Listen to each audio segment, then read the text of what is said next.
Today on Sometimes Weekly, we are talking the Tyreek Hill situation, what to watch for at camp, and so much more with our guy, Nate Taylor from The Athletic. You're not going to want to miss this one.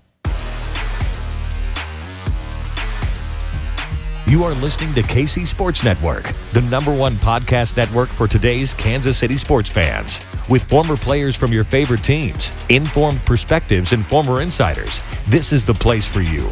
You can find us wherever you listen to podcasts, or on our YouTube channel, all over social media, or our morning newsletter, KCSN Daily, dedicated to your Kansas City Chiefs. KC Sports Network is proudly presented by Emprise Bank, your partner in possible.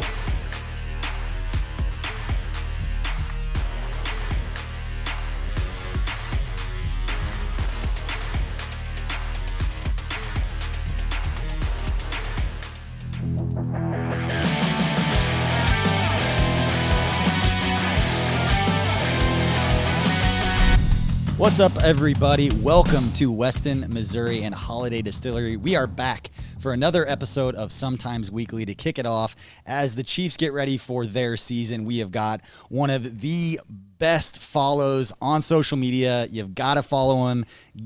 Subscribe to The Athletic. Nate Taylor is worth it by himself. But we're going to talk with Nate a little bit about this. But before we get to that, we have got to thank Holiday Distillery for hosting us up here. They've got their new bottle and bonded bourbon. You can find it at all the liquor stores around Kansas City. We're enjoying a little bourbon smash right now. This is the go-to drink. It is excellent. It is absolutely phenomenal. So excited, Nate, to sit here and talk with you a little bit about the Chiefs. It's been a couple years since I've been there every day. It was nice to figure out what's going on and have an expert come in here and tell us what's going on. But thanks for joining us, man. Yeah, I'm happy to do it. I'm glad to be here. It is so peaceful here.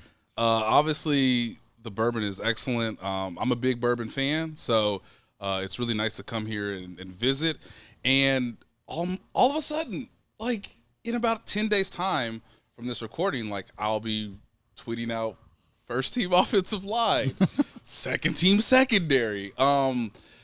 Football season is so much fun. I miss you in a lot of ways because when I started in 2018 at The Athletic, you were the guy that I really leaned on quite a bit to understand just the Chiefs organization as a whole, and obviously what St. Joseph and training camp is all about.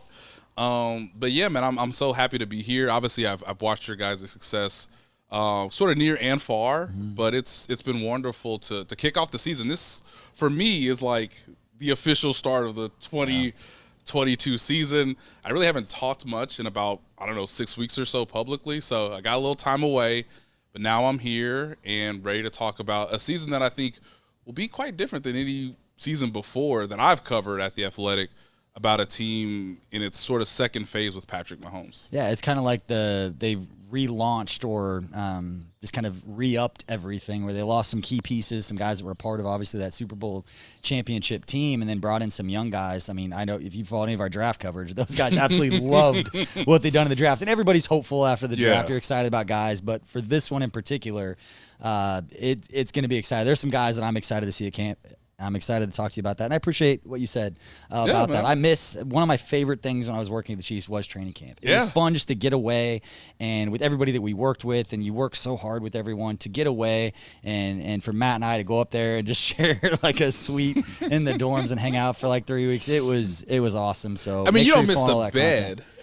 I don't, but I just miss that camp. Like it's just all football all the time. Like it's so much of why I did. I loved football. I loved the Chiefs. I loved creating content, and that's all you do up there. It's all. There's none of the other stuff is going on. You can just focus on that, and you get to be around the players and the coaches more at camp than internally than you do anywhere else. And same for the media. You get more access to players and stuff at camp you do any other time. Yeah, I mean, training camp was the time where I got to ask Andy Reid about his love affair with Nike Air Force Ones.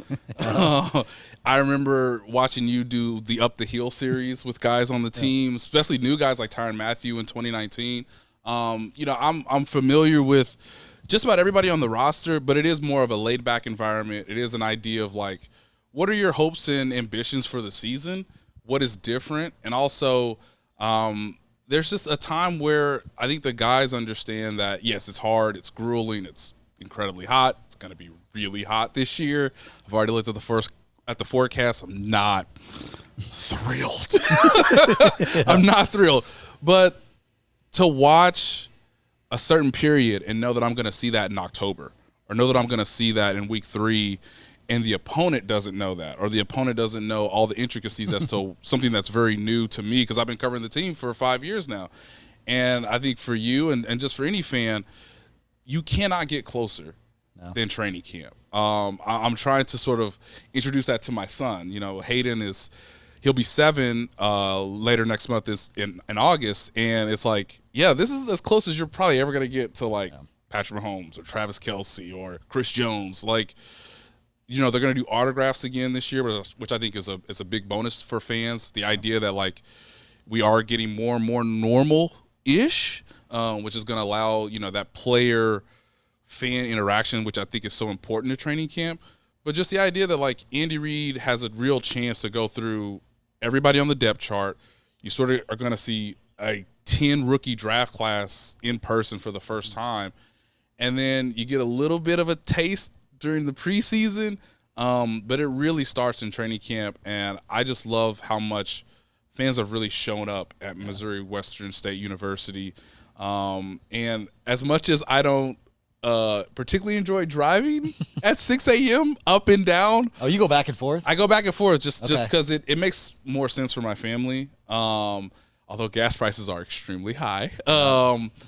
But I do want to see my son most nights. I do like sleeping in my own bed most nights. I'm sorry. You didn't get that. I went back and forth twice. They would reimburse our gas twice. We could go back and forth. It's kind of like going back and forth. But for the same reason, before gas prices went up, they're like, we have a dorm room for you. We can't pay for you to go back and forth every time. Yeah. So much to my wife's training camp is not my wife's favorite time of the year. No. Having to handle all of that on her own. But I remember there's certain things that I miss, and were my favorite things about camp. Once every year at training camp, Therese and I would go to the Applebee's right across from the hotel that he always stayed at, and we would just drink for like 4 hours at an Applebee's. Oh my goodness. At the bar, and that was one of my favorite nights. Yeah.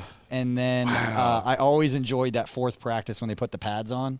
That you always ask the players, like, how excited are you to put pads on? And they give you this is real football. Like, we're excited to do this. Yep. And then one time I feel like a player was completely honest. It was Derek Johnson one year. Like his last year, he was like, no, like it hurts. Like, this is not fun. My body is sore already. For a middle linebacker older in his career, just to be like, no, like it hurts. Yeah. Like, I don't like this, but it's part of the game. We got to get used to it. Yeah. But just straight up be like, no, I don't like this at all. Joe Tooney, highest paid left guard in the league, first year last year. We asked him a very similar question. He's like, it's so hot. And he was in water. He was physically sweating from every part of his body. But that was because, hey, Andy Reid runs a very rigorous, grueling, old school, more traditional training camp. You might read about that more in The Athletic in the coming weeks. But it is so different than I think most guys are used to in college, or particularly in high school, where so much of the focus is hydration and then just knowing your assignment. It's so different in the NFL, where it's you need to know just about everything, and they're going at a tempo that is really fast, and they're trying to obviously get through a lot of the the playbook install. And it's a great time for fans because, you can see Patrick really try a lot of different things. You can see, there were times last year where there was very much a cat and mouse game between Patrick Mahomes and Tyrann Mathieu. And so it'll be fascinating this year to see how guys like, Justin Reed do this year. Obviously there's a ton of rookies. I'm really fascinated about George Karlaftis and maybe his potential as a rookie who might start. We never know. Some things may happen between now and opening day. We don't want to date this podcast with any breaking news that could happen between now and the next 3 days when something could go down. Some stuff is percolating. Yeah. But I do love the idea of hey, they get away.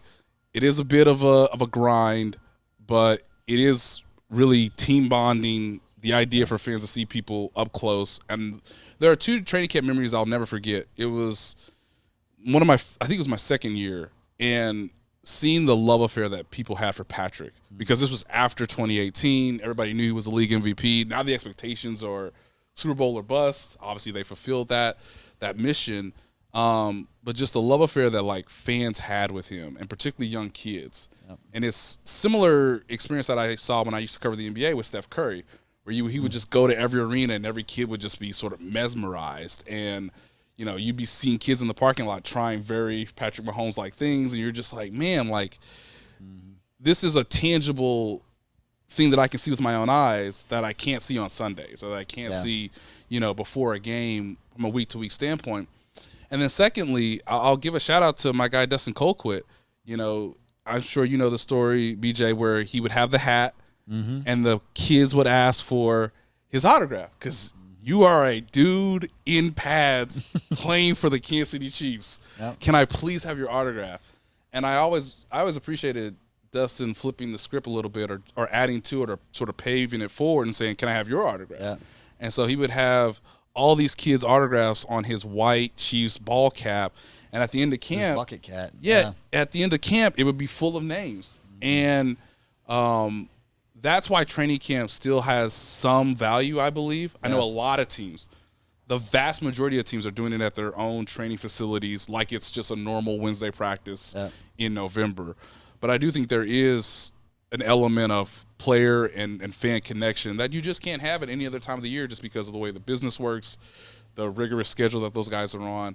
And so training camp in a more normal setting should be pretty fascinating this year for players and for fans. Yeah, I will fiercely defend always going up to Missouri Western. I know Coach Reed loves it because you get the guys away. They only focus on that. And I'm just fiercely defensive of that's where the team comes together. And those are not cliches. To see those guys, and that was the one thing, luckily, when you get to work for the team, you eat lunch with them, you see all the guys hanging out in the cafeteria. They don't go home and hang out with their families. Like, they get that 3 weeks to all spend time together, and that means more than I think anyone that doesn't get to see it doesn't necessarily understand what that means, when it's not like high school football where we all come together and we all work hard. Like, these are professionals with families, and you need something like that to everyone to come together. And the way that Andy Reid runs his practices, and not that I saw a lot that was different, but from everyone, from Mitch and everybody telling me how things have been in the past, or go to another training camp and see how they run things. There is no wasted time at an Andy Reid practice. You will see those guys. They don't condition necessarily after practice because they are going from one rep to another. And you brought up the up the hills. One thing I learned after the first year is that if you're going to ask a player, would they rather fight like, you know, a duck-sized rhino or five rhino-sized ducks? Or vice versa. Like, you need to ask that on a day that they're not in pads, because they get so tired that some of those days where they do like the long drive drill, they're so tired after practice, and then you got this idiot saying like, you know, what 3 teammates would you want in the zombie apocalypse? They just look at me like, listen, guy, did you just see what practice we had? So I would pick like the shells, like, hey, they're in shorts, lighter practice, so they're not quite as tired when asking them some of those dumb questions. But it ended up being one of the favorite series that we did up there. But you get to see their personality a little bit. But the guys going up to camp and getting away and being able to have that time to kind of come together as a team, like I said, I'll be fiercely protective of that just idea and them always doing that. Like I said, I think as long as Coach is here and as long as it works out with the organization to go up there, that people at Missouri Western do a phenomenal job of taking care of all the players and everybody in what logistically is difficult with all the fans and everybody who's around. And to your point, we talk about like the trickle-down effect of Patrick Mahomes, and that first year that Mahomes was there, even when Alex was still there, everybody was so excited about Mahomes, that those days at training camp where it's like there's like 3 or 4 days where you pay $5 to park. Right. And that money goes to Missouri Western. Correct. The trickle-down effect of Patrick Mahomes' effect on not just the Chiefs in Kansas City. It's a business, but kids. Missouri Western made significantly more money because of the amount of people that would go up on those days and pay the $5. That money goes directly into the student-athletes at Missouri Western and things that they can do for them simply because you moved up and traded and got, you know, the quarterback of the future who's had the best start to, you know, quarterback in NFL history. And we'll get to that in a minute as we get into some of the topics we're actually going to start with. But I absolutely love this. But the thing I want to talk to you about, because it's been topical, and I don't want to get too much into the details of why this is topical right now with a former Chiefs wide receiver who had moved to South Beach. Yes. But players today in social media, as long as you've covered the league, how have you seen a difference in the way that players use social media, not just for personal branding and for business stuff, but just to get their own message out there and to kind of tell their side? what's been the most unique or interesting part of this from a big picture point of view before we get kind of into the details about it? Yeah, I think for me, it was early on in my profession as a sports writer, you would see an athlete sort of align himself with a product or align himself with an idea of like, here's who I'm trying to be. I'm trying to be a star. I would like to be the next, athlete on a Gatorade commercial. I would like to have a bigger Nike campaign, honestly. In the NFL, it's a little different from the NBA, which is where I came from, which is so brand specific and so individualistic within the team context. And those guys have phenomenal stories that are interesting. I think in the NFL, it's more team environment and how do you sort of announce yourself to a broader audience, but at the same time, you don't want to alienate the team. You don't obviously want to be, a team player. Obviously, it is the most team sport in American sports. So I think a lot of times guys are trying to project not only an image of how they want to be perceived, but they're also trying to get a message out that is not a one-on-one conversation with me, right? I'm asking them questions about their profession, about how they're trying to get better, if they're coming back from an injury, if they have mistakes, those are things that you really explore because I do think you learn a lot about people and learn about yourself through failure. It's something that Patrick Mahomes actually went through in like October, where trying to figure out like what was wrong and why defenses were finally 4 years later adjusting. This creative concept of a cover two. Oh my God. Like if we just revolutionary defense, if we don't give up the deep ball, they might make a mistake. It might take them longer to score. We might have a chance. So funny because we talked about this for years. Every time this is kind of a sidebar, but in 2018, every time I saw a team that would run cover 3 with one single high safety, I would literally scream because I would go, "What are you doing? It's November. Like it's been on tape for 7 weeks. The dude could throw the ball anywhere." And they just carved teams up because at that time, cover 3 was sort of the in vogue coverage to make the quarterback force a ball into a tight window. Well, that's not his problem. Yeah. He's really good at that. So playing back, so the game is going to change. Obviously, people's lives and careers are going to change. So it's a little bit different than what I'm trying to do to service fans or to service the general public about why they should be interested about the team or what is most significant about this upcoming game or this season. I think for players now, a lot of it is here's how I'm feeling in a more unfiltered manner. Yeah. But there's benefits and disadvantages to that. And I think some guys are more knowledgeable of it. I love Mitchell Schwartz because I feel like I know who he is, both as a person and as a social media presence, I should say. Yeah. I know we're going to get to Tyreek Hill, but, he's spreading his butterfly wings a little bit. So that's interesting to watch. But I know for younger players, for rookies, it's a little touch and go because have you proved yourself? Have you dedicated yourself to the sport? Have you had the success that maybe gives yourself the freedom to sort of speak out? And, of course, in 2020, we have to mention this. I mean, there are so many things going on, whether it's political, whether it's social justice, which I think is vastly important, and any player that mentions on it should be applauded.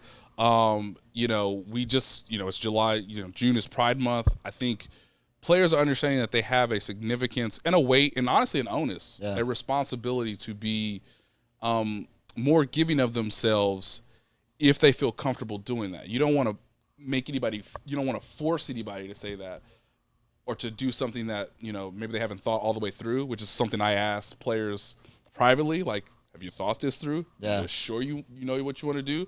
But, one of the more significant moments is Patrick Mahomes saying Black Lives Matter.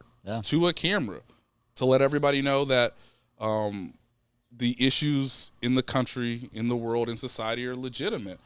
And that's a tool for them to use in a way that can reach people at maybe a grander phase than conventional media, which, again, I understand. And then it gives me the chance to sort of delve deeper into why do you feel that way? It was really important for Tyrann Mathieu, and I think some Chiefs fans may forget this.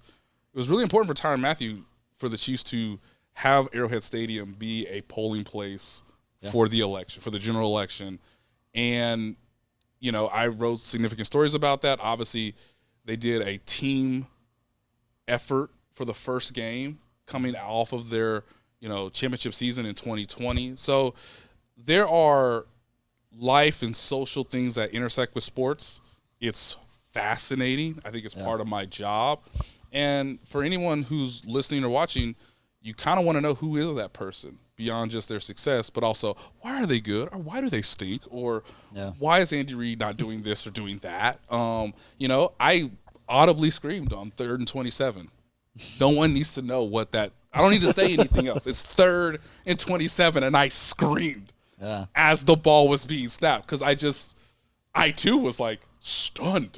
Yeah. But my job is to delve deeper into all these things. And social media is a way for players to delve deeper into themselves so that they can share a little bit about themselves in a way that, to them may feel authentic. But again, there's positives and negatives to anything in this world. It feels like today's day and age, and it doesn't matter what your political ideologies are, because I think anybody that's listening to this, you get on social media, it feels like everybody's trying to drive everybody apart, and they're trying to make it so divisive. Whereas you go into the Chiefs locker room, and there's people who believe completely different things. There are people that are on one side, people on another side, people right down the middle, and sports is the one place, and I think everyone's kind of realizing that now, where as a fan, you could be one of those, like, I am hard-lined one side or the other, and if you have a player and a team that you are rooting for and that player completely disagrees with you, sports is probably the one place where you'll be like, you know what, that's okay because they're on my team and they will still support them. Yeah. But to be in the locker room and to see that they can all get along, even though they completely disagree on what the best, future and all that, and respect that people have their own opinions and they've got their own, thoughts on the way things should be, it does give that platform for the players. And I've fought this for a long time of, what if players are just honest about everything all the time to the public? I don't think the public could handle it. I've gone back and forth on this. I don't think in a vacuum. Why don't you trust people, BJ? Because it would create. It would take everybody doing it all at once, and for everyone to have an open mind saying like, hey, this is what they think. I need to accept that. But on another thought, and you brought it up, and I want to make this point about Patrick Mahomes, is the one thing that's great for you, I know, covering the team, and I can say from being around him, and you've been around him a lot, is that Kansas City is very lucky that they not only have a phenomenal quarterback who's just one of the best start to a quarterback in NFL history, but to the points that you bring up about him going to camp and interacting with fans, he's also a phenomenal dude. Yeah. Like just a genuinely good dude, which makes it great when you cover him, that you can praise him and talk about all these nice things, knowing he's a nice guy, where there are other quarterbacks in the league who don't treat everybody the same kind of way. We won't get into all of that, but don't treat everybody the same way and don't have the genuineness that we have with Patrick Mahomes, and that shouldn't be taken for granted with a player that is one of the most recognizable sports figures in the world right now. Also just happens to be a down-to-earth, like, genuine dude. I hope he never loses that, and I don't expect him to. Right, and to discuss with him a little bit of just about fatherhood and just it's just like, oh, I know, man. Believe me, I know. I'm a little ahead of you. It's okay. But to talk about that, just to see the phases of life that he's gonna go through, which is not just athlete based. That's most of people's lives, honestly. There's a way of connecting with people that is really interesting, and that I think lends to my job being really interesting and fascinating, and something that I can always, take something from and know that I'm doing. I'm not a brain surgeon, but I am doing something that I feel like, is beneficial to not just Chiefs fans, but obviously it's like I have a civic job in a weird way. It's I have to tell myself that, like, in 2020, in COVID times, like, I was like one of like a handful of people who got to watch the Chiefs practice and like report as to like what they're seeing, because we weren't in St. Joseph. It was just one of those wild experiences. But to the social media point, one thing I'll say that I appreciate about players is they are probably more educated now than ever before. Yeah. Because the phone is there, because you have the ability to Google, because you can do some research. And I think we as a society should value expertise. Yeah. And people who are in their fields and can lend insight and accuracy and information to you so that you can digest it and take it, and you can shape your opinions as you want, but just value what that is. And I think athletes are pretty good at that, about taking coaching, about, hey, this is what's good, this is what's bad, this is why we're doing this. A lot of times I talk to coaches and they're like, it's kind of easy and tough to explain the why as to why we're doing something in practice or why I'm asking you to do this on a particular play. But players are sort of, I think, flexible in a sense to know that, like, okay, does that make sense? Can I question it critically? Can I understand it? And then, okay, if I see the situation and I feel well informed, okay, how do I feel in my heart about going forward and, putting myself out there a little bit or just giving my thoughts, not necessarily an opinion all the time, but just an ability to reach out to someone. And it's weird because you do it on your little phone, but you are telling somebody that, like, I understand you, I respect you, I value you. And I think athletes are much better at that than when I first started covering sports in any level back when I was in college, which is wildly 15 years ago. But, we won't get into that. Older than you are, so let's not get into that. Yeah, I know. But athletes are more informed, which then leads to, like, what Tyreek Hill has done and makes it all the more enjoyable. And before we get to that, I do want to say, and again, BJ Kissel up here with Nate Taylor in Weston, Missouri at Holiday Distillery, enjoying a bourbon smash with the new Ben Holiday bottle and bonded bourbon that you can find at any of the liquor stores around Kansas City. And as we said, like, this is just a beautiful ground. It's a beautiful place. So if you've got a Friday or Saturday night, please they have live music up at their Welcome Center. Matt and Heather, everybody will take care of you. It's a phenomenal place to come hang out. And one of the things, Nate, in just hearing you talk about your profession, and one of the reasons that I've always, from the moment that you got on the Chiefs beat and we got to know each other, respected the hell out of the way that you go about your business, is you're thoughtful with everything that you're doing. And Chiefs fans are lucky because there's a lot of really good places to find content. Yes. And there's not a shortage, whether you want video, whether you want local TV, local radio, blogs, beat writers, whatever it is. There's a lot of really good content out there. And I would ask anybody who's listening, you should subscribe to The Athletic, because you don't just get Nate, you get everybody and all the content that they've got. But you're worth it in and of itself, because being on a beat now is tricky. It's not as easy as I think a lot of people think. The amount of thought that goes into the work that you do and the pieces that you do, whether it's happening on the field, whether it's the stuff off the field that connects to what's happening on the field, but being able to kind of ride that line of saying things obviously that are true, not getting everybody to tell you everything all the time, but not putting stuff out there that isn't valuable or is leading people astray from what is actually believed by both parties if you're talking about something. So that said, now let's get into the Tyreek stuff a little bit. Sir.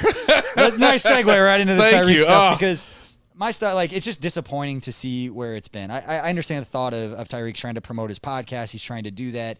Is he playing off of the fact that Chiefs fans will be caught up into anything like this? They'll give you the engagement. They'll give you the listens. They'll pay attention to what you're saying about them with all this drama, because that's the way that media works nowadays. And I don't get caught up in all that. I think it's disappointing that it's gotten to the point that it has. But my question for you, because this is the way that I think about this stuff, is as we move on and we get further away from, the trade, the trade and just fans nowadays, like every year, more fans that are following the NFL grew up with social media. They're following everything that players are doing on social. Right. Whereas 10 years ago, or even 5 years ago, player says something, they tweet something out. The percentage of fans that see that tweet and talk about it, whether it gets aggregated in other places or not, is smaller than it is today. And it's going to be even smaller than it is tomorrow. So for Tyreek to make these comments about, this is the same, I see this Dolphins team as the same as being 2019 Chiefs, there's a higher percentage of Chiefs fans that are going to remember that comment 5 years from now than it would have been if he had made that comment 5 years ago, because more fans are on social media and following this. So could some players be overplaying their hand of, I'll say it now and Chiefs fans will forget, because in 10 years it'll still be the, hey, remember, do we have time to run WASP? Remember all these things. I'm thinking that more fans are going to remember some of this negative stuff than they would have if you're playing this playbook of fans will forget and they're going to love me at the end of this anyway. What do you think about that idea of just more fans are caught up in the day-to-day social media, what's said on his podcast, and they're not going to forget this stuff, whereas, there's a lot of older fans who might not be on social media as much as, I don't say us younger guys, because I'm not a younger guy, but I'm on social media all the time. There's a duality. There's a twofoldedness to this, where Andy Reid, I'm pretty sure, might not be in anybody's contract, but does Andy Reid let you have a podcast if you're on the active roster? It is yet to occur since I've covered the team. Does for any 5 Chiefs player have their own years. show? No. Mitch Holthus has a show. He has players on Mondays following the games, usually during the regular season. The Chiefs have their own video department, which feature guys. And they're phenomenal at what they do. In a team setting within the context of the season. Right. So that's the first thing. So this is new. And again, this is a way for Tyreek Hill to extend himself to a broader audience, to a new audience, which is obviously the Miami Dolphins and their fan base. The Miami Dolphins have not been good since I've been in high school. Okay? So I thought about this because I knew we were going to talk about it, and I'm glad you told me ahead of time. Tyreek Hill is the most public-facing member of the Miami Dolphins, which tells you where they are in the context of the NFL landscape. It is not their quarterback. It is not their coach. They do not have a defensive star, although I love Xavier Hayward. It's him. He is the highest-paid player at his position, which is the reason why he is in Miami and no longer in Kansas City, which everybody is, I think, aware of by now, and obviously through some of the reporting that I put in The Athletic when the trade happened. So he's got to be, in a way, provocative to get the fan base ignited. I understand that. Yeah, but that's not. I don't. Is it smart? It's not his job. Like, unless he has gotten prior approval from Tua and Jalen Waddle, all these other guys that are going to walk into a locker room. God bless them. And they have to answer for the checks that Tyreek is writing. Where, like, what is Tua going to say when he's got a mic in his face and every beat writer's like, what do you think about Tyreek saying that you guys have the same talent as 2019? Do you think you're as good as Patrick Mahomes? And that's going to be a headline. It doesn't matter what he says. He is done in that moment because of what Tyreek said. So I empathize with every other player in that locker room that has to answer for what Tyreek is saying, even though it's not fair to them to have to answer it. It's just the way this works. The superstar wide receiver has put the expectations of Super Bowl in year one of a brand new head coach, of a quarterback that still needs to develop, and in an AFC that is absolutely stacked. So I see that, like, anything that is provocative in today's culture, social media in general, will get attention. It'll get buzz. Like, I'm interested. Yeah. And then I go, and obviously it was provocative enough for Andy Reid to sort of have some pushback during the, offseason program. After mandatory minicamp, we asked Patrick Mahomes, like, have you talked to Tyreek? And he said no. Since these comments have come out, I have not spoken to this man. Now, that may have changed, because that was basically a month ago. But, yeah, Patrick Mahomes, in a very stealth way, sort of reminded everybody that, like, I don't particularly enjoy that. So to your point, BJ, Tua can't be thrilled. Yeah. Cannot be thrilled. Now, here's the other side of the sword, in a sense, where I don't know if Tyreek fully understands the responsibility when you become the highest paid player at your position on a new roster that's trying to make the playoffs for the first time in a while. And I mean, of significance, right? Brian Flores is a very good coach, but he only got them so far, and now Mike McDaniels is supposed to exceed where they previously were with you, which is why they traded 5 picks for you. Yeah. You're the fastest player in the league. So I think, from an understanding that I have, is that when the highest paid player at his position says something provocative, it will be discussed. Right. All across all platforms.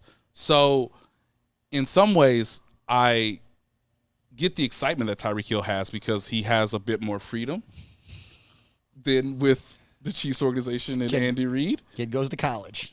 He's all excited. He gets his own show. He gets to do all these things. But at the same time, these comments won't be forgotten. And for Chiefs fans specifically, I always like to say it's totally okay to separate the art from the performer.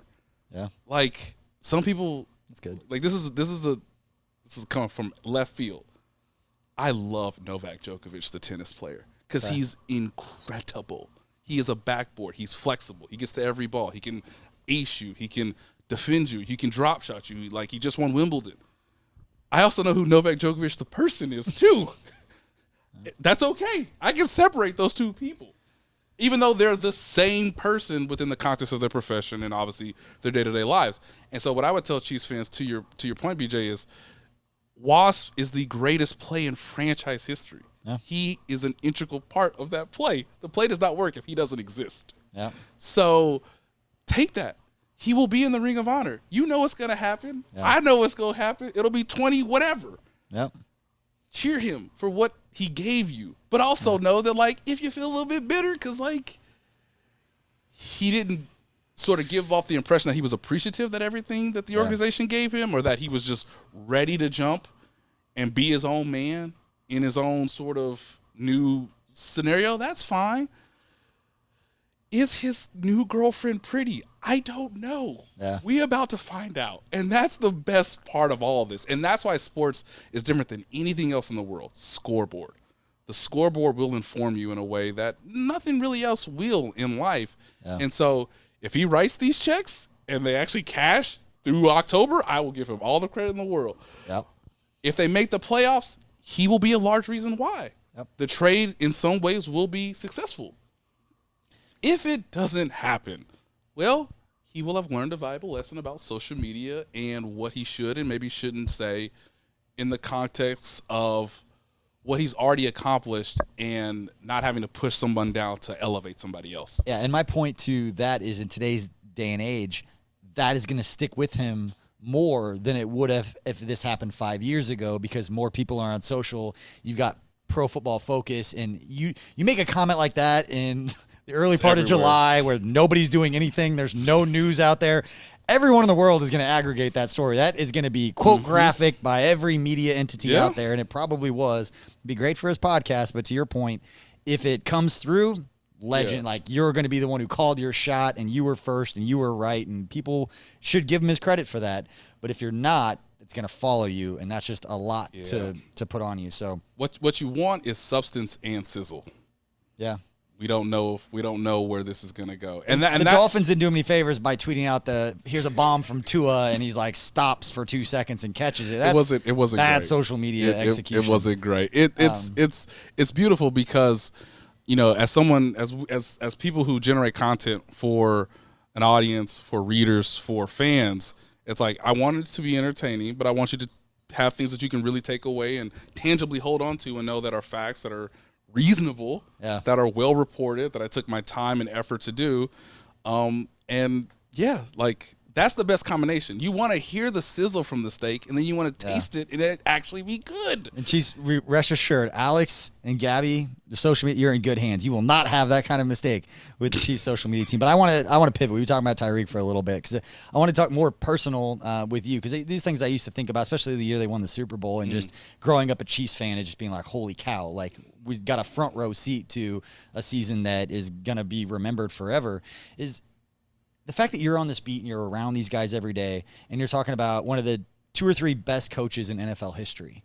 You're getting to talk to this guy multiple times a week. The best tight end to ever play the game when it's all said and done.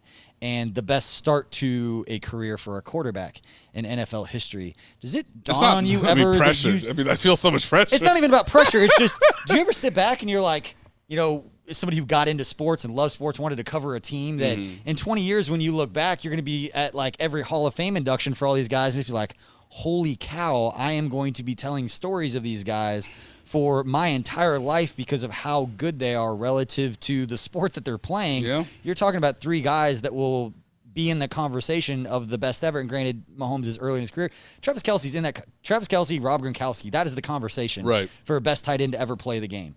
And then on the coaching side, Andy Reid wins a couple more Super Bowls. He's going to be at Andy Reid, Bill Belichick, Don Shula, those guys. He's already in that conversation. Do you ever step back and be like, I'm covering these guys every day. I'm around these guys 3-4 days a week? I don't try to think about it a ton, but I'm glad you asked me, because I'm born and raised from Kansas City.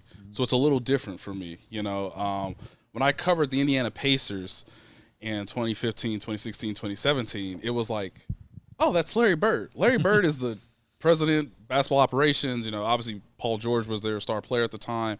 Like, I had to really dive into the history of both the city and the franchise. Well, I don't have to do that. Like the Athletic called me, it was like, I'm forever grateful and appreciative that they have given me the opportunity to cover this team. But they knew that like I had watched this team my entire life. My father, Michael Taylor, he saw their first game when they moved in '69. Like, so it's been in my family since the team's been here. It's funny. I talked to my dad about Arrowhead, the idea that it's going into its 50th season.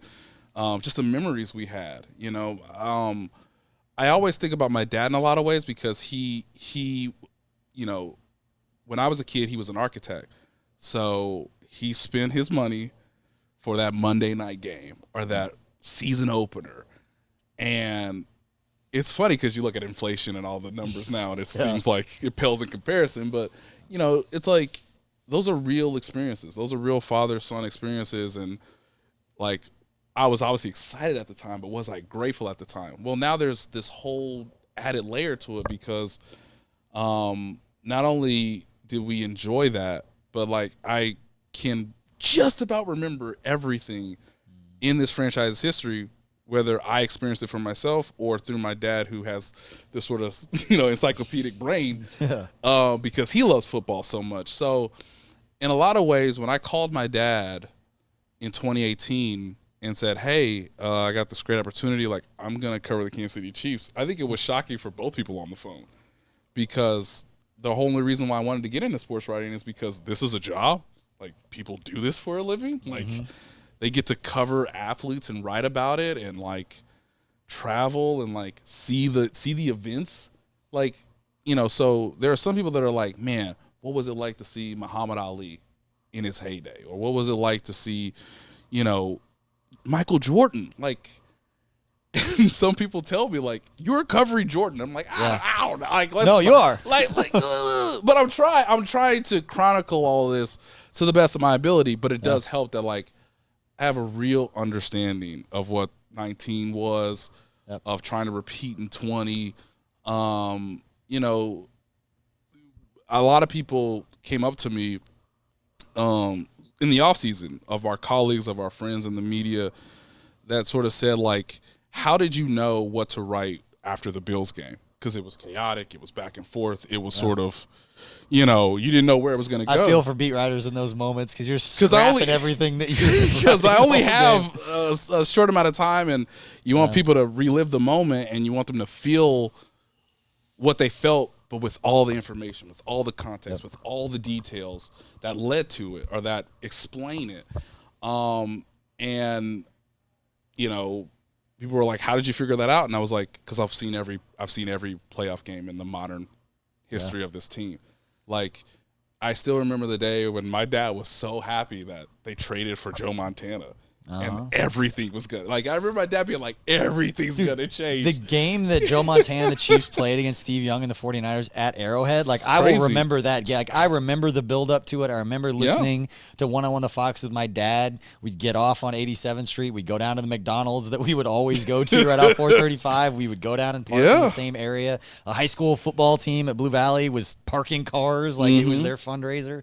Like, you remember those things. And I love the story about just how, and I've talked about the generational fandom. I think it's like that across the NFL, but because of the atmosphere of Arrowhead and tailgating and just being in the game and the thought that, Chiefs fans don't go to Arrowhead to watch a game. They go to participate in the game.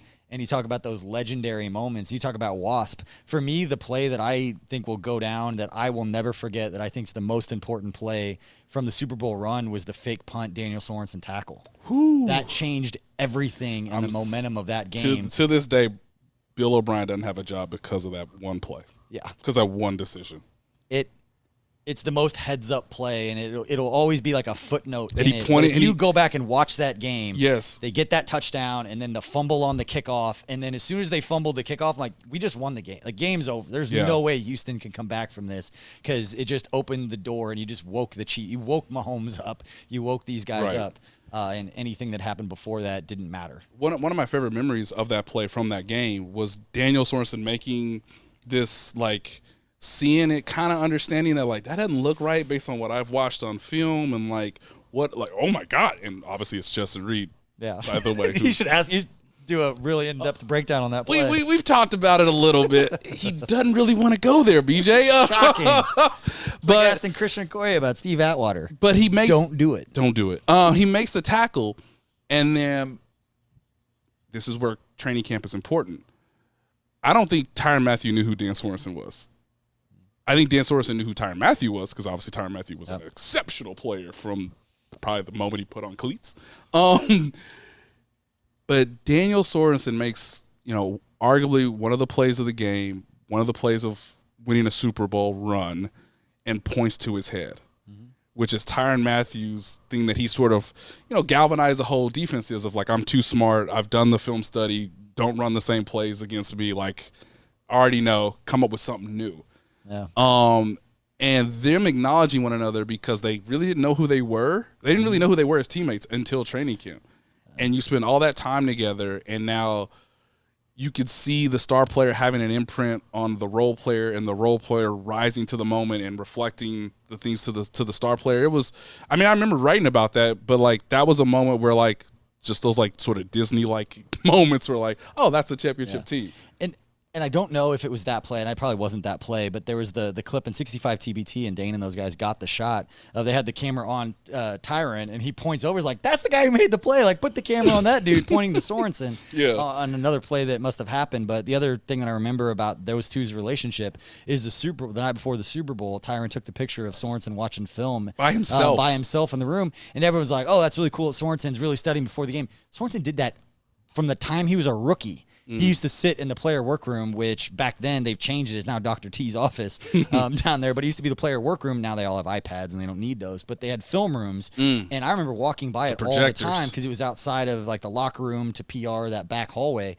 You could walk by and the door was always open. That I always saw Sorensen sitting in there watching film from the time that he was a rookie. There were very few times that I ever walked by down that hallway and didn't see him sitting there watching film. That was that dude from the beginning. So when he gets an opportunity, I know a lot of people have different feelings about him, but players ebbs and flows. Yeah, like that was his peak. The dude made the biggest play, and like you said, points to his helmet, and so all of that to say the picture of Tyrann, taking a picture of him before the Super Bowl. Fast forward the next year, there's a screenshot of his hands up. And our guy Josh tweets it out all the time. And everyone was using that of like Tyrann doesn't like Sorensen because he was frustrated in that one play. Like he could be frustrated and throw his hands up. That has nothing to do with their relationship. That has nothing to do with anything. I've made that point a lot. It's the heat of battle. Some of it could be coverage based too. Yeah. Because teams started to figure out ways to, exploit weaknesses or sort of pinpoint. The other guys are on scholarship too. Yeah, Sorensen and different matchups. And look, there were times where Tyrann felt like he wasn't used in the best way. Not saying it's the wrong call from Spagnuolo, but like these two people can have disagreements about how we cover the Buffalo Bills, who are really every athlete ever is going to be competitive at that level. Yeah, and who's have really those thoughts. So. Buffalo Bills really good at football. Josh Allen, incredible. Yeah, like he's pretty good too. Pretty good. Like Dawson Knox, like not bad. Gabriel Davis, really good. They are so good. The other thing about just the job and understanding that like. Again, there's a responsibility, there's an ethics to it. I want to get things right. I'm not a fan. I try to make that clear to everybody. Clark Hunt does not cut my checks. I got to be a fan. That was the beauty of my background and coming up, and not to jump in real quick, but you brought up like kind of how you got started in this. I didn't go to the traditional route. I wasn't covering a beat. I was creating like content on blogs about the Chiefs, and when they called like, hey, do you want to come work for us? Like, I'm gonna be a digital cheerleader. Like, hell yeah, I'll go root. Like, I was optimistic anyway. This is a perfect thing for me because I understood. Like, I was creating content in 2008, 2009, 10. Like, they were not good. And so, like, Andy Reid comes and all of a sudden they're winning all the time. They start 2-3 and, everybody wants everybody fired. And it's like, hold on a second. Right, like, yeah. Wait, whoa. Everybody's path is compelling for how they get to where they are in their careers. And obviously, I value, just the heck out of you, man. And you just want to be more knowledgeable. And what I tell fans, and I think this analogy has been pretty true for me, is like in a lot of ways you're deep sea diving. There's so much information. It is an ocean. of what they're trying to do, what the other team's trying to do, why a player is successful, why he isn't successful, contracts disputes, which is kind of going on right now. Like, why does this player make this versus why does that player make that? How do you draft a player? How do you grade a player? Like, I've only done like a quarter. Yeah. And camp's the worst. Camp's the hardest thing to cover because you watch one-on-ones with the players over here, and you got OLD all one-on-ones over here, and you can't watch everything. And then you tweet out one play, I was like, oh, so-and-so looked great on this play, and then they screw up later in practice. They're like, well, you said they had a good practice. I'm like, they had a good play, and then the other guy won. Right. Beauty of being Chiefs.com is that everybody had a great day. It doesn't matter. Yeah. Like defense does off. Patrick Mahomes threw 4 interceptions. Is like defense was awesome today. Yeah. I think what I hope is that a lot of the guys obviously respect me when I ask them a question. Obviously, I want them to have a general sense that, like, I care, that I'm trying to do my own homework. Obviously, I don't have all the information, kind of why I'm asking you the question. And hopefully, we all learn something. That's something that Therese was so passionate about and was so great at, was just like, look, I'm not trying to like, press you. I'm not trying to, like, be a cheerleader either, but, like, I'm just trying to be fair, and I'm trying to, like, gain knowledge, and so that I can disseminate it to people that people that matter. You talk to some players, and, like, their own family members don't even know their own stories. Or, sometimes the coach will be like, I didn't think about it this way, but it connects to the player, and now we have, there's multiple sides to any story, into how we all perceive things and what is accurate and what is truth, and you're trying to find it. So I think a lot of guys on the team understand that, like, hopefully when I ask the question, it's in a respectful manner, and hopefully there's a respectful response.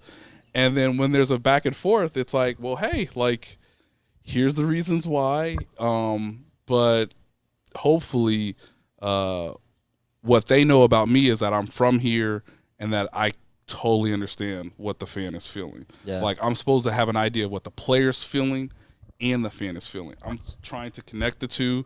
I'm trying to inform the two in a lot of ways. It's okay for some guys to be like, well, what did fans think about this? And it's like, well, Chris, you probably shouldn't have told everybody that, like, them selling their tickets to a Minnesota Vikings fan who's never been to Arrowhead before might not go well publicly. Some fans financially gained a benefit, and it's really good to watch a game on TV, dude. Yeah. So you might not want to say that next time. Or, hey, maybe you want to use that as motivation, and you can sort of suggest that in its own way. But, like, that was a real thing in 2019 where it's like, well, Patrick's not playing. Matt Moore's the starter because of Patrick's injury. Yep. All the Viking fans came down because it's I-35. Have you seen a Twins-Royals series? I've done it in the opposite. So, like, it's okay to understand, like, your frustration, but, like, do you understand, like, they might be frustrated by what you say, which is obviously all the things we're talking about. So that's why you're so great. The thoughtfulness you put into that whole dynamic makes sense, because in a vacuum from a high level, I don't necessarily disagree with Chris. He wants to rally behind. Right. We gotta try it's harder. A home game. Everybody's got to help. Everybody's got to chip in a little bit more. We don't have Mahomes. But at the same time, I'm not going to tell, like, the father who's got, 4 season tickets that it's like, listen, I could pay for a third of my season tickets by putting these on the secondary market and selling those to Vikings fans, and that helps my family in a very tangible way. Right. So it's like you understand both sides, but your ability to tell that story to where, and that's, to your point, Therese was so good at being able to take sensitive things to where you think that both sides are at each other, and he could write it and both sides would be cool with what he wrote. And it was valuable for the fans to get an insight onto what both sides were thinking. Yes. And the trust for players to be able to speak freely and not feel like something's going to be taken out of context, or some, quote is going to end up on a quote graphic saying that that was intentional. But it's so great. They're as good as the 2019 so Chiefs that the Dolphins are, what Tyreek said. But hey, fan, sir, madam, if you could be the highest at what you do, would you do it? Highest paid player in NFL history. And that's the point I made from the beginning, from the moment they made that trade. Like, never, and we're seeing it with Orlando Brown right now, never in the history of sports outside of quarterbacks is an entire fan base going to be all on board with making a player the highest paid in NFL history at his position. It doesn't matter if it's Tyreek Hill. It doesn't matter if it's Orlando Brown. I said quarterback would be a little bit different. Maybe if he was Aaron Donald. Fair. That's the one example I could give, guys. Best player in NFL history in his position. But again, it's the market. It's the timing of when these things happen. Right. They're not going to blame the player for getting it right. Who's not upset about anything right now? Sam Bradford. That guy made more money, I think, than any other quarterback in NFL history. Nick Foles. Chase Daniel. Like, everybody plays it different ways. Yeah. And it's blind luck. And that's why when players go into that unrestricted free agency healthy and they're 26 years old, I'm happy. I don't care who the player is or where they play. If they're a genuinely good dude, like, just more power to you because you put all decades, 15, 20 years of your life into this sport to be in that position to set up your family and your generations of your family financially for good. I'm gonna share something. I knew for weeks that Charvarius Ward was not coming back to the team. Okay. He was good. He is a starting caliber cornerback in a pass-happy NFL. In one stroke of a pen, to my understanding, Charvarius Ward gained more money than he had throughout his entire run with the team, financially, based on guaranteed dollars. To play for the San Francisco 49ers, very good team, contender, made all the sense in the world. I knew for weeks he was not returning to the Chiefs. And I think the Chiefs probably knew that, even though the player is available. His services are available for all 32 teams as an unrestricted free agent. Yeah. But depending on needs, who has money, salary cap, all these different things, it was clear that Charvarius wanted to go to a winner, to a team where he thought he could compete for a championship because he had come from the Chiefs culture. But I knew for a while that he was not returning. And he also made significant NFL starting cornerback money as an undrafted free agent who was traded right after training camp to the team. And against all odds, made it work. Yeah. Like, Charvarius Ward's rise from Middle Tennessee to being less recruited to kind of figuring out, can I even make it in the league? Will I be invited to the combine? Will I have a chance? The Cowboys made a terrible trade. They probably should have kept him knowing their roster. That's what led to Charvarius Ward, and then a comp pick, and you just follow the value. Yeah, and he was a starter in his second year, won the Super Bowl. He has gotten better every year in his career, so that helps you as a free agent. But again, I just hope the fans understand that. It's not that Charvarius Ward didn't want to play for the Chiefs. It's just the 49ers, with their resources, had a greater need and offered him more money than the Chiefs could at a similar position, and now you have Trent McDuffie because of that. Yep. So there's a whole landscape. There's a business element to it, which is what I love more than college. I hated covering college sports because it's like, what is this? This is especially now. I can't even imagine. Covering it's it getting a little bit more interesting now that's than when I true. did it. But I was just like, so you telling me he can't do anything? Nothing? What? Whereas Charvarius Ward made a decision on his agency for his career, and it's totally understandable. And now the team has to make a decision in another way. And sometimes, players and teams make it work. That is the Travis Kelce story. I've written about that several times. He's never been the highest paid tight end in his career. Kind of wild. But he values where he is with the organization and the fact that Andy Reid took him as a third-round pick when it was kind of shaky going into the draft, given he was kicked off of Cincinnati. So every guy has a story. Again, everybody's path is compelling in its own way. So it's my job to sort of, lend that information as best I can. But I'm really interested to see how Charvarius plays.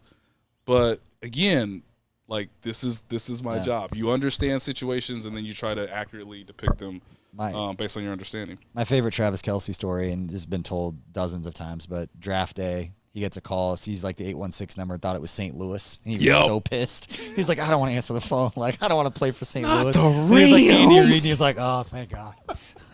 Just great. Coach, is that you? It's one of those. And the best thing about Travis Kelce is he'll intimate it all over again. Oh yeah. He'll go right back to being like, Andy Reid, coach? He's gonna be so good. Now coach? the golf stuff that he's doing with Mahomes, he's gonna be so good at media as soon as he's done. Travis gonna be great at whatever he does. I want to move on to the next topic because we got a couple more, and I know we can go all day. That's great. I could talk to you all day long about this stuff. And if you like this, get in the comment section. Let us know you want Nate coming back. If you like this conversation or social media, let us know. But the next thing I want to ask you is just what's the one thing of covering the beat that fans don't necessarily see about the process that goes through it? Everybody that's out there that, like you said, that tight-knit group of guys that gets to watch practice during OTAs, that you become that conduit to let us know what's going on. What's the one thing that you like the most that fans not necessarily would be surprised to find out, but just the behind-the-scenes stuff that they don't see that you really, really enjoy? Before the pandemic, I would have said the locker room interactions. Yeah. That every conversation I have with the player is not immediately on theathletic.com, you know? Yeah.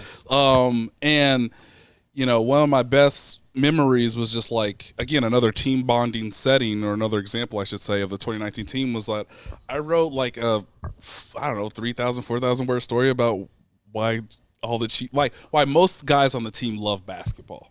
Okay. And the idea that they would play basketball in the locker room after practice, particularly on like a Thursday and Friday as the workload's winding down. And just the idea that, like, you know, Patrick Mahomes was a point guard. Reggie Ragland was like the best 8th grade basketball prospect in the country. Well, Reggie Ragland.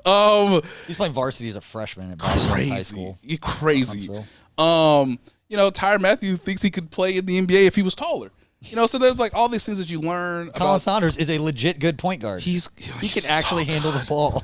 Like, it's impressive. I just, you know, if Colin Saunders puts it all together, man. You know, but he's had injuries, obviously. But like, he has a standing offer of his own podcast on KCSN as soon as so he good, can. So good. But I would watch these guys play basketball, and I'd be like, that's an example of them team bonding in a way that I don't know if other teams in the NFL are doing. And then you sort of ask your other friends in the media, like, what's going on in your locker room? Is anything like this? And like, most of the response I got back was like, they play basketball. Like, Andy Reid lets them play basketball. I'm like, it's pretty competitive. Like, I don't know how much he knows. Like, it is 2-on-2. We might not know. Well, Brett knows. Brett Veach, the general manager, he clearly knows. But Tyreek obviously played basketball a lot. Chris Jones, Travis Kelce. So I wrote this whole story, and like, those are things that like no one knew from a fan until it just shows up one day on the website, because it's, you know, hopefully well reported, and it gives you a little something more that like you don't know of. And like, why is Patrick Mahomes doing this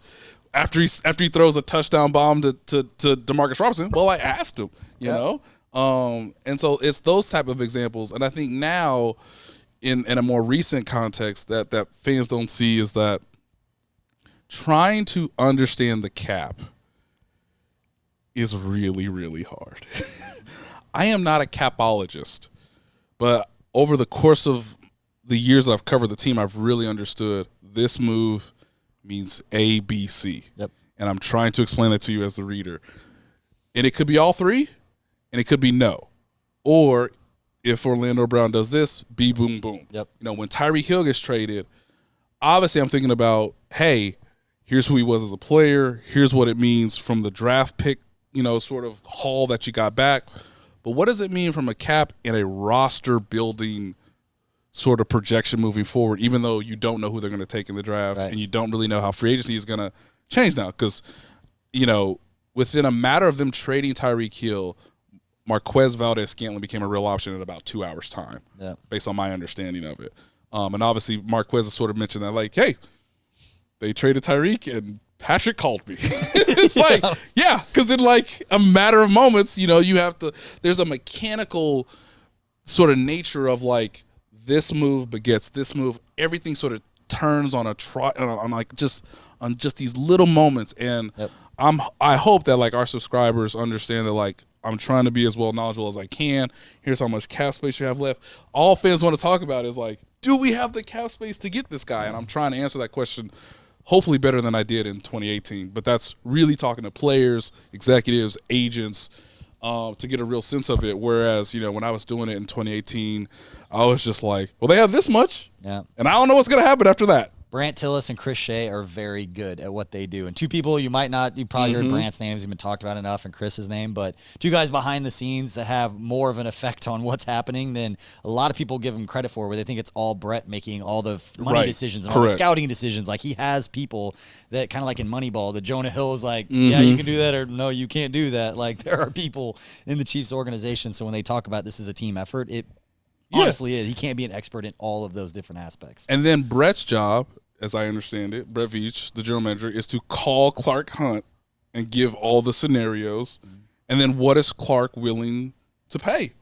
This is like the family's money. Like the Hunt family's money is invested into the organization. How much are you going to give? You don't have to spend all the way up to the cap. Right. You know, you can roll that money over. You know, so if a team knows we're not going to be competitive this year, but can I get 53 guys?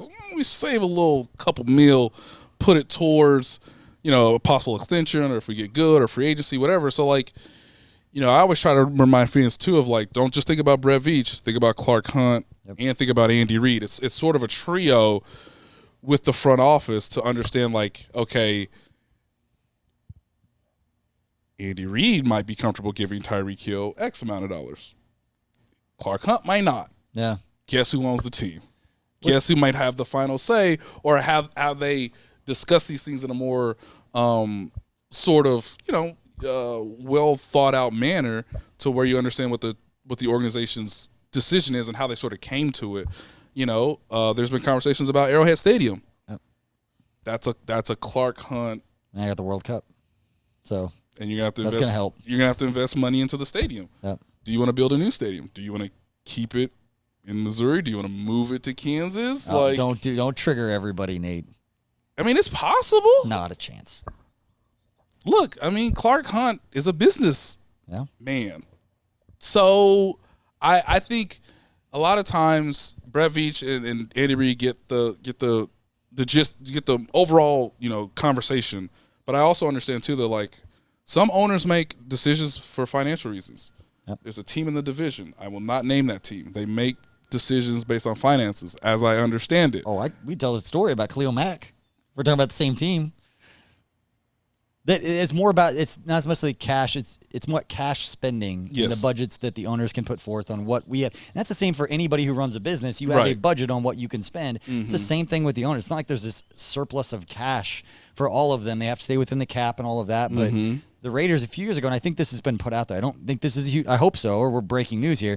But they couldn't pay Khalil Mack, and they had to trade him because they didn't have the cash to give him the guaranteed money to put into the escrow account to give him the guaranteed contract he was looking for. They didn't have a choice. So they had to trade him. Somebody should ask Rodney Hudson why he's no longer a member of the Raiders.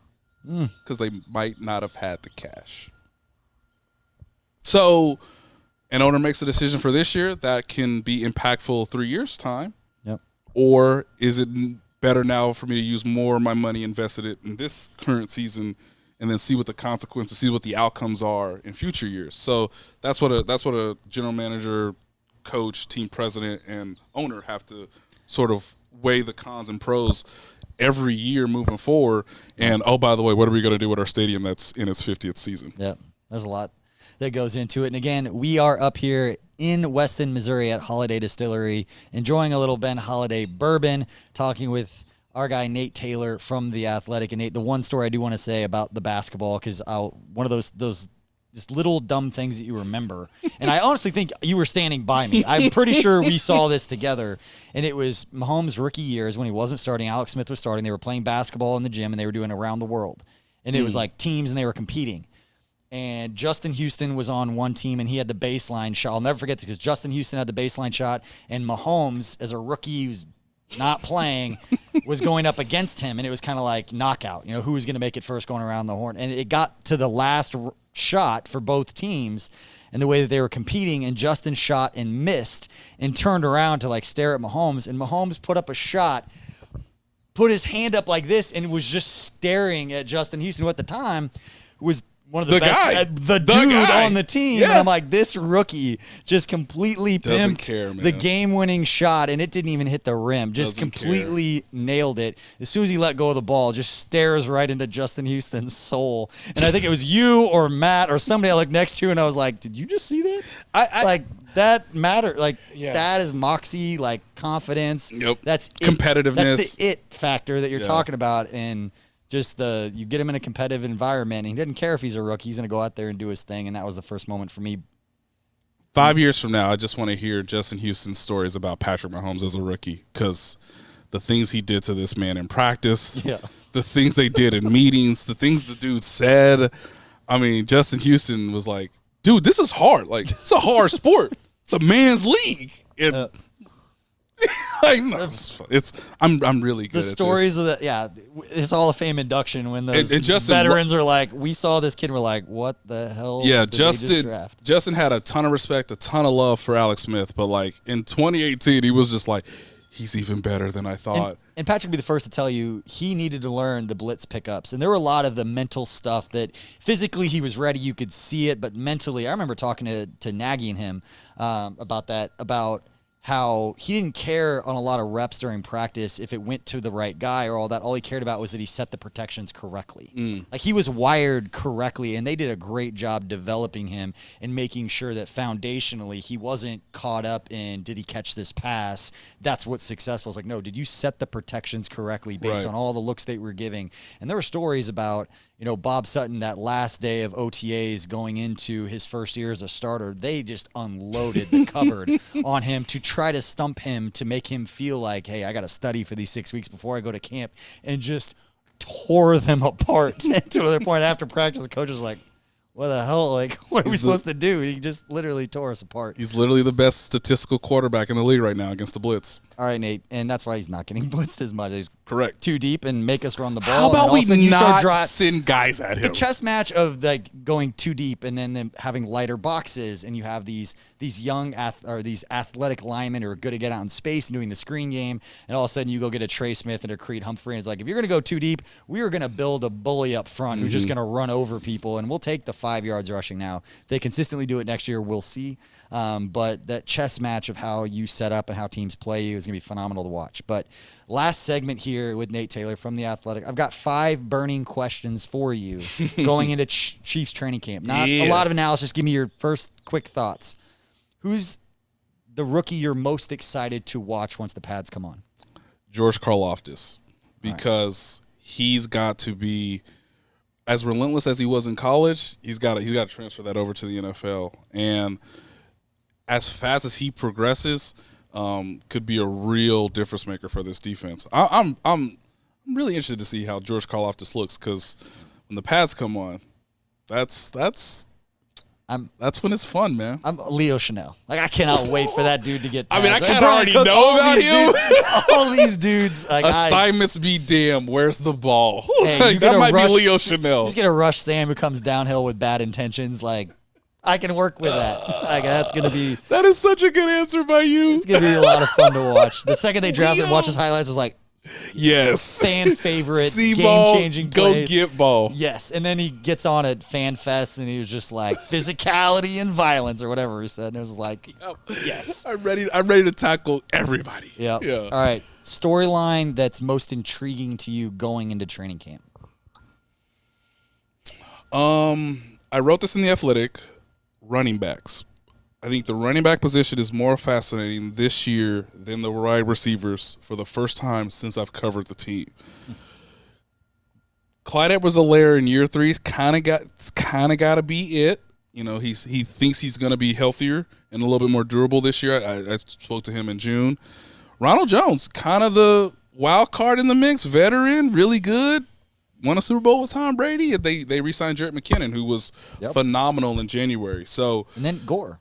Right, who's got the young guy who's just a workhorse. Yeah. I mean, in Little Poppy, Isaiah Pacheco, like 7th round pick, fastest running back out of the draft, I believe.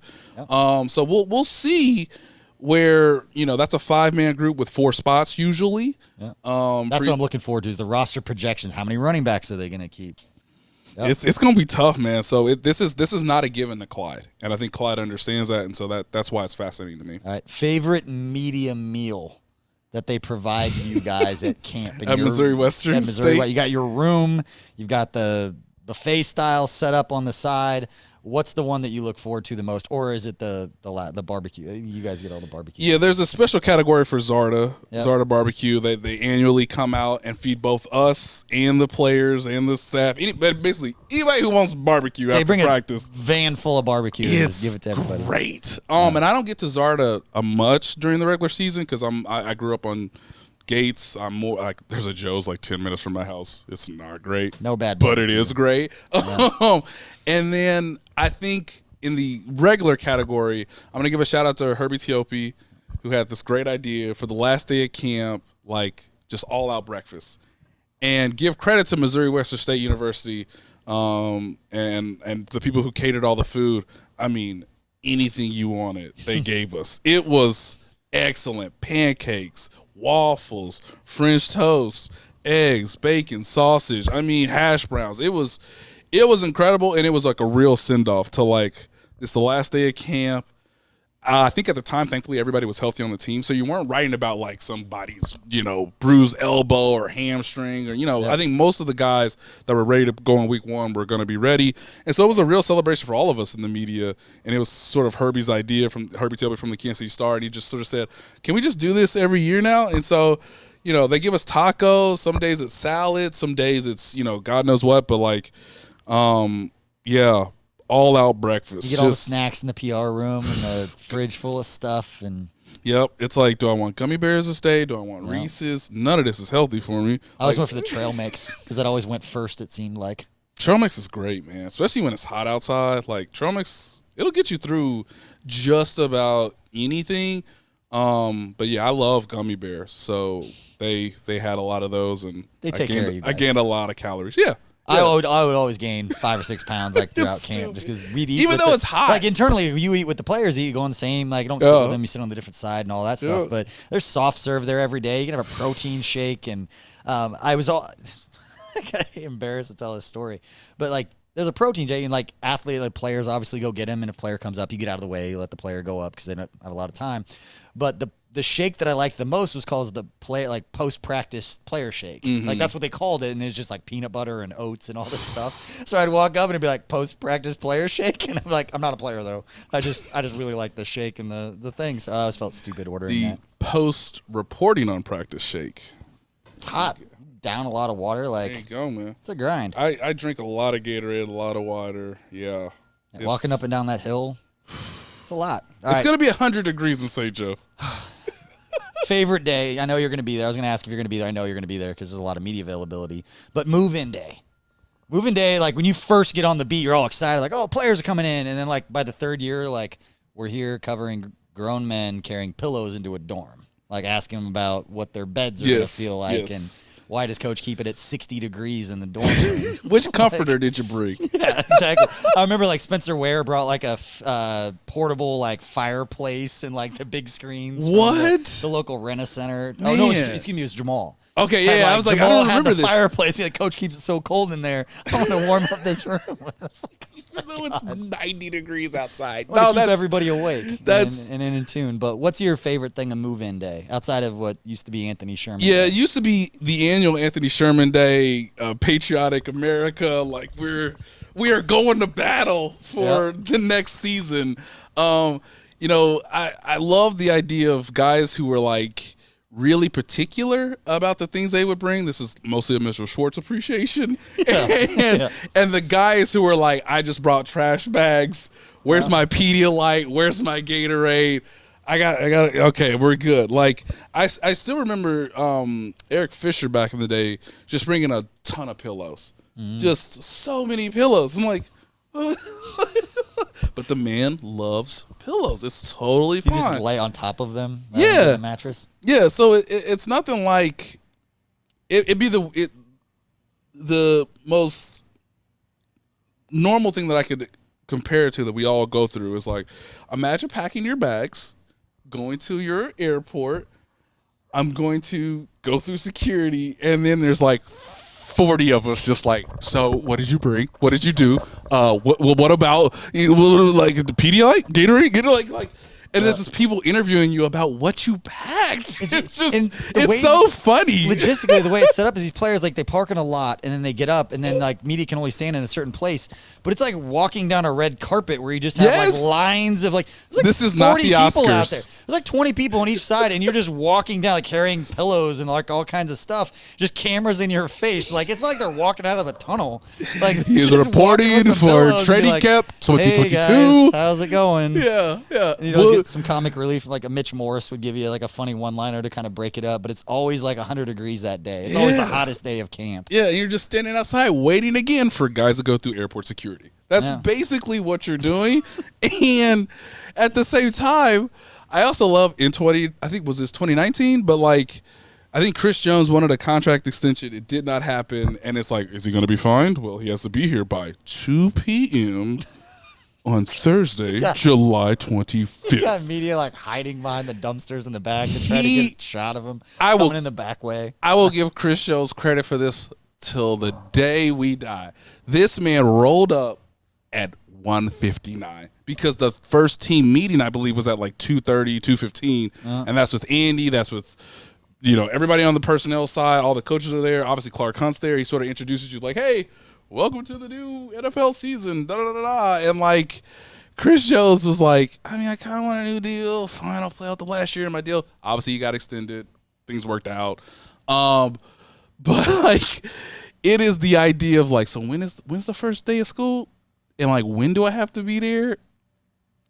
I'm going to be there at 11:59. And, like, we saw him go through, like, this back door, and it was like, golf clap, sir. Golf, I don't remember golf clap. what year it was, but it was it wasn't the Chris year, but I think it was before that, where it was like guys you didn't know if they were going to show up. It may have been Jamal, where there was like reports of like behind the dorm, like one of the TVs that won't name which TV station, but like hiding behind dumpsters, trying to get a shot of the player walking in because you just have to find any newsworthiness you can, I guess. And then you ask the obligatory. So how do you feel about the season? That's me. Are you excited to be here? It's like, no, the next 3 weeks is kind of going to suck, but it's necessary. You got to come out here and do this. So Missouri Western this year upgraded the dorms. Your thoughts? It's just, it is the only day where I feel like I'm working for E, where it's just like, so new year, new team. How you feeling, Tyron Matthew? Does this remind you of Louisiana at all? Because it's scorching outside. You get like the up the hill type question. It was like, hey, and I remember asking Mitch Morrison. It was a great interview. I don't remember exactly what he said, but it was like, who's the best roommate? Like, who do you really not want to like stay with? And there were guys who would get up at like 5 o'clock in the morning, shower before practice, and they'd wake their teammate up, and they absolutely hated it. So then we wouldn't use that clip because it was somewhat controversial.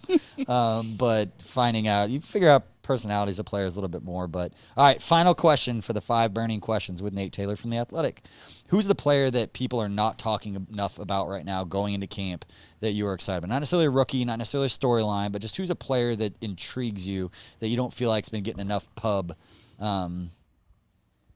across the board? Maybe he has at The Athletic, you're taking care of, but who's the player you're excited to see? Yeah, that's a really fascinating question because there are so many new guys on the team. So I think this year it's harder to answer that question than probably before. For whatever reason right now, my mind is really going towards Justin Reed. Yeah. Just because of not the fact that he hasn't replaced Tyrann Mathieu, but he was their biggest offseason acquisition in free agency. And, he's been on a team that was pretty good. Obviously, in 2019, they made the playoffs. They won a playoff game. But I'm really interested to see how he handles camp because he's kind of got to be a leader, but he's kind of got to understand just the organization as a whole. Like, he can't be too out there, but he can't be too – I don't think he can be reserved in a lot of ways because he is one of the older guys in the secondary.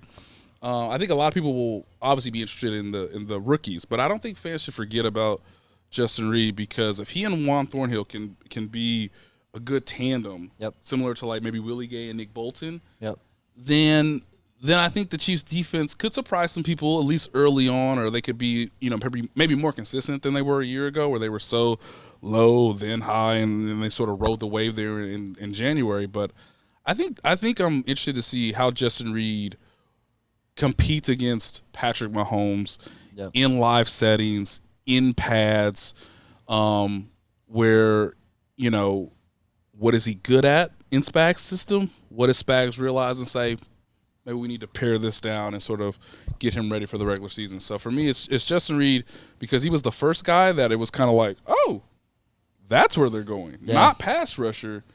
And because of all the other moves since then, Tyreek Hill, trades, draft picks, other guys on the team, he kind of gets forgotten about, but I would say Justin Reed. Yeah, for me, defensively, it's Willie Gay. And you mentioned him just because he's a player that we know he's going to be good. We're all excited about him coming out. He's got the athleticism. It was just everything got to click. Don't put necessarily the mental stuff that Nick Bolton's kind of taken over that. Now it's Willie, go play fast, go make plays. You've got Chanel, who's going to have his kind of role that they're going to bring her along slowly. And you got a lot of these young guys that linebacker crew, if Willie Gay steps up, and we saw it with Nick Bolton, who's got his thing figured out, and he's a guy that you're absolutely going to count on. Willie Gay is the one, if he makes that jump that you want players to make in that second to third year, this defense could significantly improve by having those three guys with different roles, not necessarily all in the same place. But and then on the offensive side, it's Juju for me. And the reason why is Marquez Valdes-Scantling, he's that speed receiver. He's going to take the top off of defense.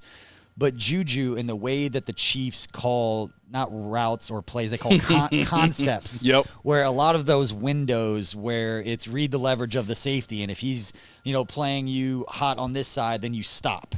And that connection between Juju and Mahomes to see the defense the same way, where Juju's not the take the top off the defense. He's that intermediate route guy, finding the spots in the zone, reading the leverage of the linebackers, the safeties, the corners, wherever they're at. That just takes reps and time to see how quickly can these guys mesh to see things the same way that Travis and Patrick are good at. That's who I was going to mention. Yeah, they're so good at that the quicker that Juju can get on the same page with seeing it the same way that Mahomes does, the better. Because a lot of times you're at practice, you're a fan, you see an interception thrown, like, oh, they ran the wrong route, or that was a bad throw. It was neither. It was they didn't read the defense the same way, and he kept going when Mahomes thought he was going to stop based on where the safety was. They go watch film, and Mahomes says, in that scenario with that kind of distance, that's where I expect you to stop. Right. The quicker they can get on the same page with that, the more deadly this offense is going to be when you have two guys intermediate-wise that can find the holes. Yeah, I was going to say, in the context of Juju, running alongside Travis Kelce, that has never happened before in his career. So it's really fascinating to see, if I was an NFL defensive coordinator, which I am not, but one of the things I shouted at all ends early last year was, wherever Travis Kelce is, that's where the play really starts. Yeah. I know Tyreek Hill's excellent. Yeah. They're going to get to him. He can do a lot of different things. But as far as the coverage and understanding what the other side was doing, how in the world are they covering Travis Kelce? And now if you have that question with the addition of someone who's skilled, who's big, who's athletic, who can run all these little shake routes, all these little option routes, like Juju, man, it's a lot of one-on-one opportunities, a lot of opportunities in zone and space where maybe you can make the first guy miss, and all of a sudden 6-yard catch becomes 13, 14, 20 yards. It'll be really fascinating, especially in the red zone too. I think Travis Kelce gets so much attention in the red zone for obvious reasons, but that opened up a lot of things last year for Jody Fortson. It opened up a lot of things for Clyde Edwards-Helaire at times, and now maybe Juju Smith-Schuster is that next guy to sort of benefit from just the presence of Travis Kelce. Yeah. 3 years in, I'm going to still say Clyde Edwards-Helaire in the passing game and the screen game is something I expect to see because of his lateral agility, his ability to make the first guy miss. I said it when he was drafted. I expected him to be a bigger part of the passing game. Said it last year. Expects me to be a bigger part of the passing game. I'm going to keep pounding that until it actually happens because you can't cover everybody. And the one thing with Mahomes that I think a lot of people have made this point, and I completely agree with it, is when you have Tyreek, you have the most explosive player in NFL history in his prime on your team. You want to get him the ball, and you don't have to force plays to him. You don't want to do that, but you're doing yourself a disservice if you don't try to spend time to try to figure out a way to get him the ball. Well, that doesn't hamper Patrick Mahomes, but it doesn't take advantage of something that Mahomes to this day has still not gotten enough credit. And again, it's that mental acuity of playing the position, reading a defense, and very Alex Smith-like. The ball goes to where it should go based on what the defense is doing. Yes. And now it's going to open more of that up for Mahomes where it's not, let's figure out a way to get the ball to Tyreek. Let's read off Travis. If it's not there, let's go to Tyreek. He's just going to step back, read a defense, and be like, ball goes here. He's got that didactic memory. He knows the coverages. He knows what teams are trying to do. And now we're going to see that mental side of the game that, again, we all get so caught up in his physical abilities that what he can do mentally, I think, will be on display this year. I'm not saying he's going to put up the same numbers, not saying we're more explosive without Tyreek Hill because we're not. But overall, do I still think they're going to put up 30 points a game and be one of the highest scoring teams in the league? Yes. Tom Brady was pretty good after Randy Moss left New England, right? I mean, he's pretty good. They didn't win anything with Randy Moss. True. Now They put up some really good numbers. they should have won. They They should have won. But it doesn't hey. make my point. Like No, I get to make I'm that adding point to 'cause your they point. didn't win anything. No, when they had him. So. I'm adding to your point because I think that's what I've tried to explain to a lot of people is like, you're gonna watch a game. It's gonna be September. Tyreek Hill's gonna do what Tyreek Hill does, and I know Chiefs fans. I know. You're gonna feel it. You're gonna be like, he used to do that for me. He used to do that for us.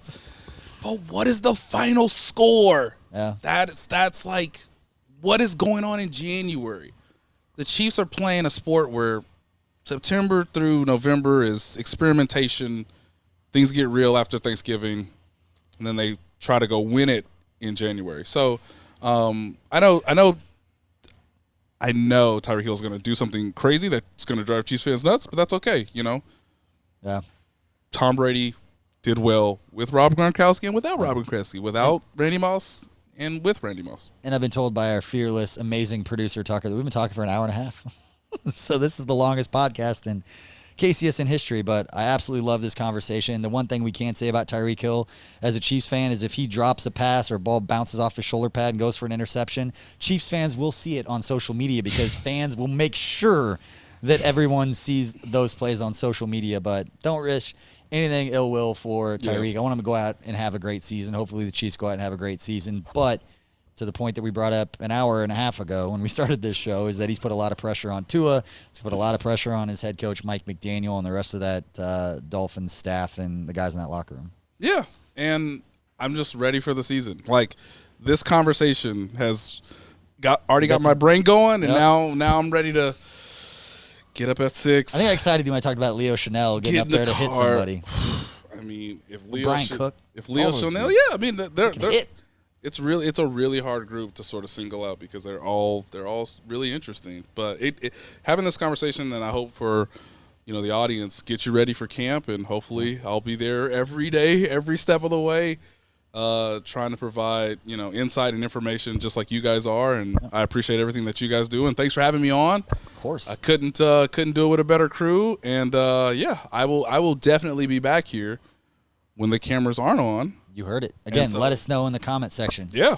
If you want to do more of Nate Taylor at the distillery, I know you'd love to come up here. It's an amazing place. Again, thank you to everybody up here at Holiday Distillery, to Matt J for taking care of us with these bourbon smashes with the new Ben Holiday bourbon. Again, you can find it around the Kansas City metro area as long as it doesn't sell out. They've got the next batch coming out here pretty soon, but make sure you go ahead and get some of that bourbon right there because it is absolutely excellent. And the reviews, not just take it from us, you read the reviews, they've actually been phenomenal from whiskey, bourbon, experts around the country. They absolutely crushed this launch. So make sure you take care of it. Take care of a local company. And thank you for everybody for listening to this episode of Sometimes Weekly. We will be back again in less than 2 weeks with another special guest. And that interview will be taking place at Kauffman Stadium. So you're going to want to check out that one. And we will see you guys next time.